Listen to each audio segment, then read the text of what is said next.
I used to think my mom was my entire world. When my dad passed away, she became my only reason to keep breathing. I remember her holding my hand that day at the funeral, whispering that we'd survive this together, that no matter what, we'd always have each other. And for a while, I believed her. We were broke, but we laughed. We ate dinner on the floor, but we called it a picnic. We didn't have much, but it felt like love was enough, until he came. His name was Mark. He showed up one afternoon like a storm, pretending to be sunshine, all charm and smiles, holding flowers that he couldn't afford, but pretending he could. At first, I was happy for her. She hadn't smiled in years, but there was something about his eyes, the way they lingered, scanning everything like he was measuring what he could take. Within weeks, he was around all the time. Dinner became about him. Every conversation circled back to him. And slowly, my mother, the woman who once read me bedtime stories and wiped my tears, started disappearing into his shadow. I noticed small things first. He'd make comments about my clothes, say I was growing up too fast. He'd drink too much and laugh too loud at things that weren't funny. Sometimes I'd catch him staring. And when I told my mom, she said I was imagining things. That hurt more than his stare. Because when your own mother doesn't believe you, it doesn't just break trust, it breaks your reflection. You start to wonder if maybe you are the problem. So I stayed quiet. I started spending more time in my room, more hours at school, more nights pretending to study just to avoid being home. But no matter how far I ran, I couldn't escape the feeling that the home I loved was slowly turning into a stranger's house. Then one night it happened. I came home early from a friend's place and I heard them arguing. His voice was sharp, hers was trembling. I stopped at the door and I heard my name. He said I was too much trouble, that I was ruining everything. And my mother, she didn't defend me. She just said, she's still a kid. She'll leave for college soon. That sentence burned itself into me. She wasn't protecting me anymore. She was waiting for me to leave. After that, I changed. I stopped trying. I became invisible in my own house. I made dinner, did chores, and smiled when she looked. But inside, I was gone. Months passed like fog. When I got my college acceptance letter, I almost cried. Not because I was happy, but because I finally had a reason to leave that house. She didn't even come to see me off. She just handed me an envelope. Rent money, she said, and hugged me like she was saying goodbye to a neighbor. That was the last time I saw her face before everything fell apart. For a while, I tried to stay connected. I'd call, she'd answer with one-word replies. Then she started calling only when she needed something. A little help. With bills, a small favor for groceries, just a few dollars for gas. Every time she'd say, I'll pay you back. She never did. And every time I told myself the same thing, she's still my mom. Until one night, 3 years later, my phone rang at 3 a.m. Her name flashed across the screen, something she hadn't done in months. Her voice was broken. She said, he's gone. He left me. He took everything. I didn't know what to say. Part of me wanted to comfort her. The other part wanted to remind her that she'd chosen him over me long before he chose to leave her. I stayed silent. She cried, and for the first time, I didn't feel like her daughter. I felt like a stranger listening to another stranger's pain. That night, I couldn't sleep. Not because I pitied her, but because I realized the person she was calling for help was the same person she'd once abandoned. And somehow I knew this wasn't the end. This was just the beginning of something darker. She called again the next morning. Her voice was softer, emptier, the kind of tone that only comes when someone has been completely drained of excuses. She told me he took everything, the money, her car, the house papers, even the jewelry my father had once given her. And for a moment, I almost felt sorry for her. Almost. But then I remembered every time I had called her and heard the same sentence. I can't talk right now, he's here. Every time I had begged her to believe me and she chose him. Every tear I swallowed in silence while she laughed in the next room with him. So instead of saying, I'm coming, I said, I hope you're okay. Then I hung up. But the calls didn't stop. She kept calling, again and again. Sometimes she cried, sometimes she shouted, sometimes she begged. And each time a part of me began to harden, because I realized she wasn't calling because she missed me. She was calling because she had no one else left. For years, I had been her backup plan. Now I was her only plan. I didn't answer for days. I let her messages pile up. Long voice notes full of guilt, apologies, and desperation. She said she hadn't eaten in 2 days, that she was scared, that she didn't know what to do. And finally, after the 12th message, I replied.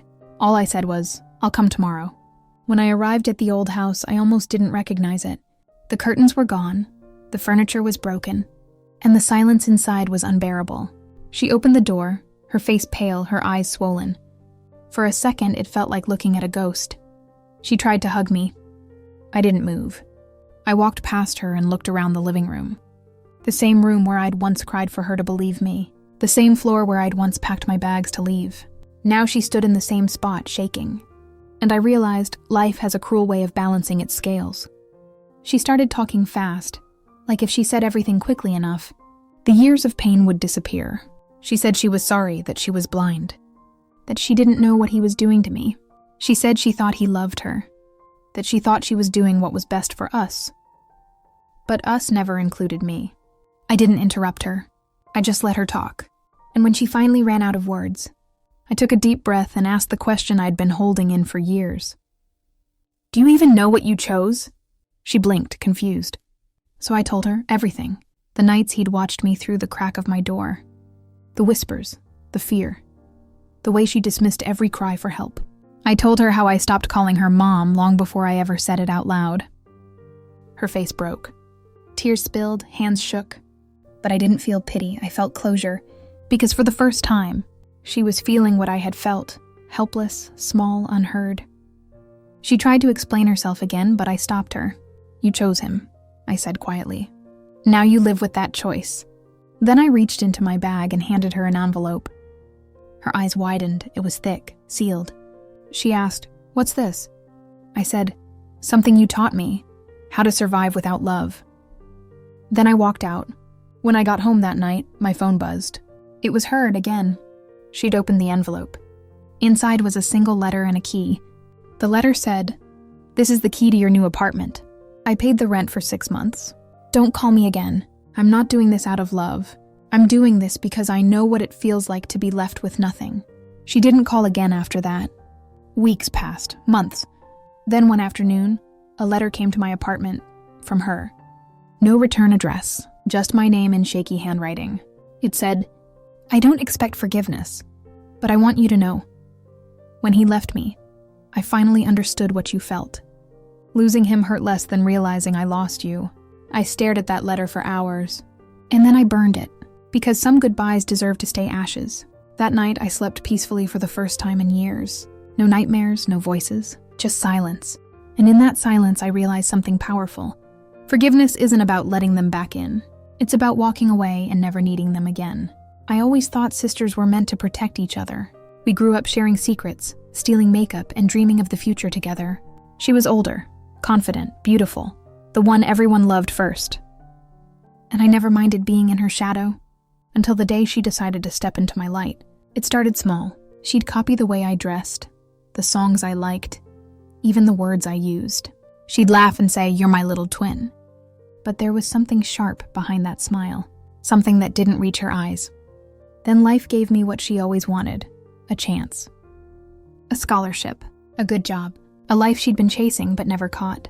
I wanted her to be proud of me. Instead, she started changing. She became distant, cold. Her texts turned short, her compliments turned to silence. At family dinners, she'd look at me like I was someone she didn't recognize anymore. And then came the night everything broke. I came home to find my mother crying, holding a letter in her hands. It was from my job. Apparently, I had been caught stealing company funds. There were proofs, screenshots, fake transfers, a trail of evidence that all led back to me, but I hadn't done anything. No one believed me. Not my mom, not my boss, not even my best friend who'd known me since childhood. I kept asking who would do this, until I saw her standing in the doorway, silent. She didn't say a word. She didn't need to. The next week, I lost everything. My job, my reputation, my peace. Neighbors whispered. Friends stopped calling. And she was there, every step of the way, pretending to comfort me. "People just make mistakes," she'd say softly. "You'll move on." But there was something cruel in her tone, like she enjoyed watching me crumble. One night, I overheard her talking on the phone, laughing. She said, "I told you she'd never see it coming." That's when I realized it was her. She had framed me. She had taken everything from me, my job, my future, and my name. And I knew why. Because the next morning, I found out she'd applied for my exact position, the one I lost, and gotten it. She'd stolen my life, and everyone believed her version of the story. And me? I was the failure, the liar, the disappointment. But I wasn't done. I left town, took the little money I had, and started over somewhere no one knew my name. It took months, but I rebuilt myself. Quietly, patiently, with one thing in my heart. I wasn't going to destroy her with anger. I was going to destroy her with the truth. And when the truth finally came out, it wouldn't just ruin her career. It would ruin everything she'd built from the lies she told about me. That was the day I stopped being her sister and started becoming her karma. I disappeared from her world without a word. No calls, no messages, no trace. For her, I was gone. The little sister she'd buried under her lies. But in silence, I was rebuilding, piece by piece, truth by truth. While she wore my life like a trophy, I was learning how to take it back. For months, I worked quietly, freelancing under a fake name, saving every dollar, studying digital forensics at night. I wanted to understand how she did it, how she planted those fake transfers, those screenshots. And when I finally saw the full picture, I smiled for the first time in a long time, because I realized something she didn't. She had left a trail. A tiny, invisible mistake, one she never thought I'd be smart enough to find. She'd sent those fake emails using her personal IP, thinking no one would ever check the metadata. But I did. And in that moment, I knew I had her. Not just emotionally, but legally. So I started setting the stage. I created a new online portfolio, rebuilt my identity, and applied for a position at a company she worked closely with. It didn't take long before she found out. Her texts came suddenly. "Where did you go? We need to talk." I didn't reply. Instead, I let her see me rise, because nothing burns a guilty person more than watching the one they destroyed climb, higher than ever. But I wasn't here for success. I was here for justice. One night, I received an invitation, a corporate event, the same company that had once fired me, and she was there, standing in front of the same people who once turned their backs on me. Now smiling, pretending to be everything I used to be. I walked up to her slowly. She froze when she saw me. The color drained from her face. Her lips trembled. "You shouldn't be here," she whispered. I smiled. Neither should a fraud. Everyone turned. In that moment, I handed the HR manager a file. Every email, every timestamp, every fake screenshot traced back to her computer. It took less than 5 minutes. The room fell silent. She tried to speak, but the words wouldn't come. Her lies collapsed under their own weight. Within a week, she was fired. Within a month, she was exposed. And the world that once believed her started whispering about her instead. Mom called me crying. Not because she was sad for my sister, but because she finally saw the truth. She apologized through sobs, begging for forgiveness she didn't know how to earn. And my sister? She sent one last message. It said, "I never thought you'd fight back." I didn't reply. Because sometimes, silence is louder than revenge. And the sweetest justice is simply living the life they tried to steal from you.